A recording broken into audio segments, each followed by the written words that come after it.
देख रहे हैं नेटवर्क 33 राजकुमार के साथ। तो चलिए बढ़ते हैं आज की कहानी की ओर। मैं यहीं कोई 9:30 बजे तैयार होकर मेन रोड पर पहुंचा तो एक कार मेरे पास आकर रुकी। ड्राइवर ने कार का शीशा नीचे करते हुए कहा, सर कहाँ जाना है आपको? तो मैंने उसे जगह का नाम बताते हुए कहा, वो सुखेल अंडरपास से थोड़ा सा ही आगे जाना है मुझे। अंडरपास का नाम सुनते ही उसके चेहरे की हवाइयाँ उड़ गईं और वो कुछ देर तक के लिए चुप रहा। मैंने उससे फिर कहा, हाँ भाई जल्दी बताओ यार।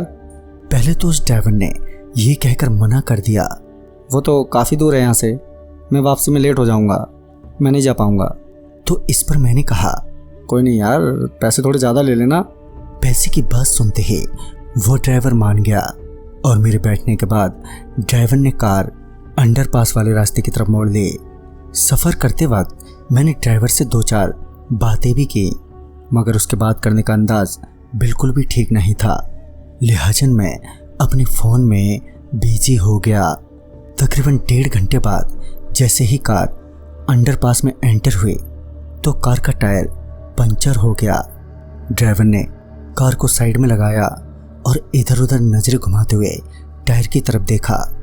वो अभी टायर को देख ही रहा था कि मैं भी कार से उतर गया, ये देखने के लिए कि टायर सच में पंचर हुआ है या फिर कोई और ही बात है। जब कार से उतरा तो मैंने देखा कि टायर वाकई पंचर है। मैंने ड्राइवर से कहा, अब क्या होगा भाई? तो ड्राइवर कार की डिग्गी की तरफ बढ़ा। इसका मतलब ये था कि थोड़ा वक्त लगता टायर बदलने में। लिहाजन मैं इधर उधर देखने लगा ताकि किसी कार वाले से लिफ्ट लेकर आगे निकल जाऊं, मगर उस वक्त वहां पर ना तो कोई आदमी था और ना ही कोई गाड़ी आ जा रही थी। मैं इधर उधर देख ही रहा था कि तभी जोर की आवाज़ सुनाई पड़ी। पलट कर देखा तो ड्राइवर का सर डिग्गी में दबा हुआ था और वो जोरों से चीखे जा रहा था।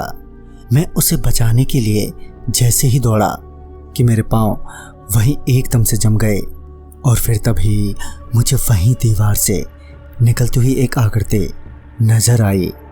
उस आकृति को देखकर मेरे तो होश ही उड़ गए थे। मेरा बदन डर से थरथराने लगा था और उस आकृति को देखकर मैं वहां से भागने की कोशिश करने लगा कि तभी उस आकृति ने उस ड्राइवर का एक पांव पकड़ा और दीवार पे जोर से दे मारा। वो ड्राइवर बुरी तरह छटपटाने लगा और देखते ही देखते वो आकृति उस ड्राइवर को लेकर उस दीवार में समा गई और मैं डरा सहमा अकेला खड़ा रह गया। हालांकि वो मेरे सामने नहीं थे, मगर फिर भी डर की वजह से मेरी हालत पतली होती जा रही थी। फिर मैंने नोटिस किया कि अब मैं अपनी जगह से हिलडुल पा रहा हूँ। तभी मैं जल्दी से दौड़कर उस अंडरपास से बाहर आ गया और फिर मैंने राहत की सांस ली। फिर मैं पैदल ही अपने रिश्तेदार के घर पहुंचा, जहां मैंने अपनी सारी आपबीती बताई।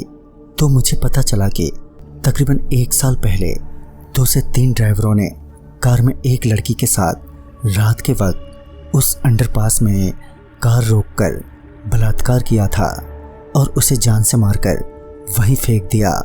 तब से वहां पर 2 हादसे पहले भी हुए हैं, पर उन दोनों की लाशें अभी तक नहीं मिली। ये जानने के बाद मेरे तो होश ही उड़ गए थे। शायद वो ड्राइवर भी उनमें से एक होगा, इसलिए उसके साथ भी ऐसा हुआ। तो दोस्तों इस कहानी में बस इतना ही। तब तक के लिए बाय एंड टेक केयर।